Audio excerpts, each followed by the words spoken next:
Fala pessoal, tranquilo? A gente vai falar um pouquinho hoje de herança sexual, mais especificamente de sistemas sexuais. Porque a determinação do sexo, ela depende do último par de cromossomos, né, certo?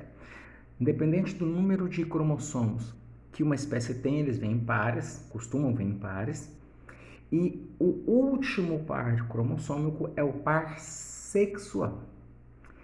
Existem basicamente 5 tipos de sistemas sexuais que determinam o sexo. O primeiro deles é o XY. O XY é um sistema sexual presente, por exemplo, nos seres humanos, nos mamíferos de forma geral, né?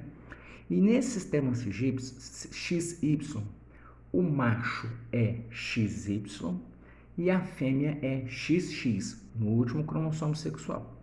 Sendo dessa forma, a fêmea sempre vai mandar óvulos com X.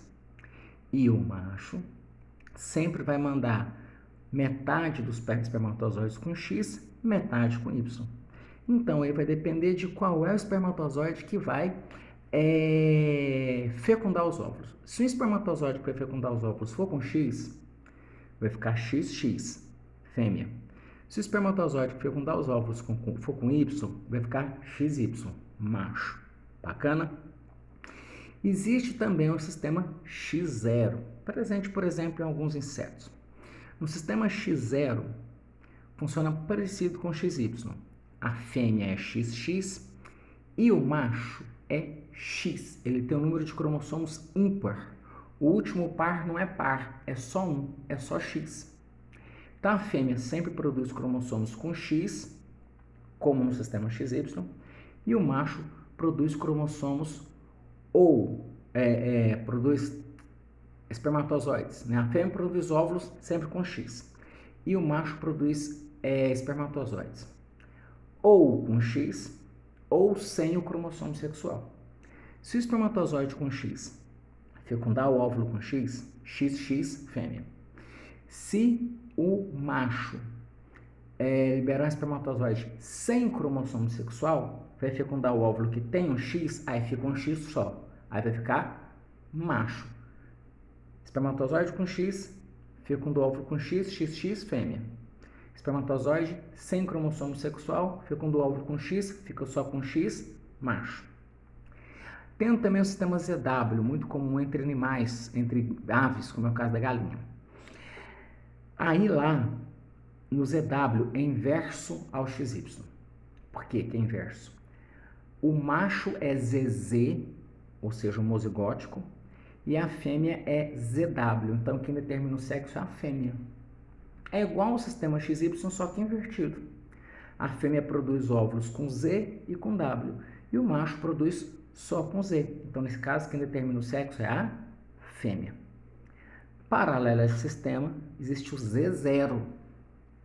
Parece com X0, só que invertido também. O macho é ZZ e a fêmea é Z0. Então, a fêmea produz gametas, óvulos, né? Ou com Z ou sem o cromossomo sexual. De qualquer forma, é ela que determina o sexo. E existe um sistema chamado haploide-diploide, que só acontece em pouquíssimos animais, como é o caso da abelha. Muito interessante.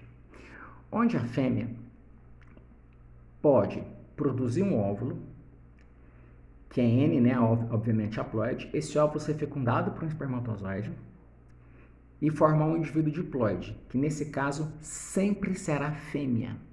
Ou ela pega um óvulo dela, que obviamente é haploide, e através de hormônios ele é desenvolvido em um indivíduo sem fecundação. A gente chama isso de parternogênese. Vai desenvolver em um animal, vai virar um filhotinho, mas sem o macho participar, sem fecundação. E no caso, esse indivíduo vai ser haploide. E aí, nesse caso, ele sempre vai ser macho. Então, quer dizer, ou ela faz sozinha, só com o óvulo, vira macho. Ou ela faz com a fecundação do macho, vira fêmea. Eu até faço a brincadeirinha para poder lembrar disso.